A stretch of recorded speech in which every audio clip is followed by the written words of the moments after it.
Israel और फिलिस्तीनी आतंकियों के बीच युद्ध लगातार नए मोड़ पर पहुंच रहा है। इस बीच दुनिया के अलग अलग देशों के राष्ट्रपति से लेकर प्रधानमंत्री तक इजराइल का दौरा कर चुके हैं।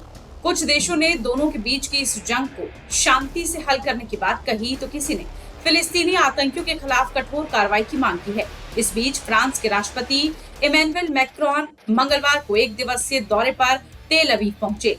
इस दौरान उन्होंने 7 अक्टूबर को हमास हमले में मारे गए पीड़ितों के परिवारों के साथ साथ बंधक बनाए गए लोगों के परिवारों से भी मुलाकात की। इजराइल पहुंचकर उन्होंने प्रधानमंत्री बेंजामिन नेतन्याहू, राष्ट्रपति और उनके रक्षा मंत्री याओव गैलेंट के साथ विपक्षी नेताओं यायर लैपिड और बेनी गेजेंट्स के साथ बातचीत की।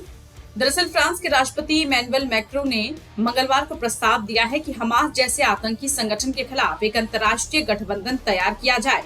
उनका मानना है कि इराक और सीरिया में आईएस से लड़ने वाला एक गठबंधन अपना दायरा बढ़ाकर गाजा में फिलिस्तीनी आतंकवादी समूह हमास के खिलाफ भी लड़ाई लड़े।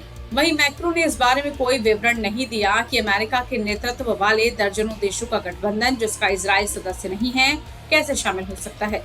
हालांकि उनके सलाहकारों ने कहा कि गठबंधन की भागीदारी का मतलब जरूरी नहीं कि जमीन पर नुकसान हो, बल्कि इसमें खुफिया जानकारी साझा करना भी शामिल हो सकता है। यरूशलेम में मैक्रोन ने इजरायली पीएम बेंजामिन नेतन्याहू के साथ मीडिया को संबोधित किया। इसी दौरान उन्होंने जोर देकर कहा कि फ्रांस और इजराइल आतंकवाद को अपना साझा दुश्मन के तौर पर देखते हैं। नेतन्याहू ने मैक्रोन के प्रस्ताव पर सीधे तौर पर कोई टिप्पणी नहीं की, लेकिन कहा कि ये लड़ाई बुराई और आजाद दुनिया के बीच की लड़ाई है। उन्होंने कहा, ये लड़ाई सिर्फ हमारी अपनी नहीं, ये हर किसी की लड़ाई है। आईएस का जिक्र करते हुए उन्होंने कहा, फ्रांस हमास के खिलाफ अंतर्राष्ट्रीय गठबंधन के लिए तैयार है, जिसमें हम इराक और सीरिया के हमास के खिलाफ लड़ाई में भी हिस्सा ले रहे हैं।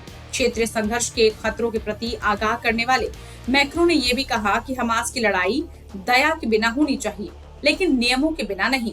राष्ट्रपति फिलिस्तीनी में एकजुटता व्यक्त करने और 2 राज्य समाधान पर चर्चा करने की योजना भी बना रहे हैं। टाइम्स नाउ भारत डिजिटल की रिपोर्ट।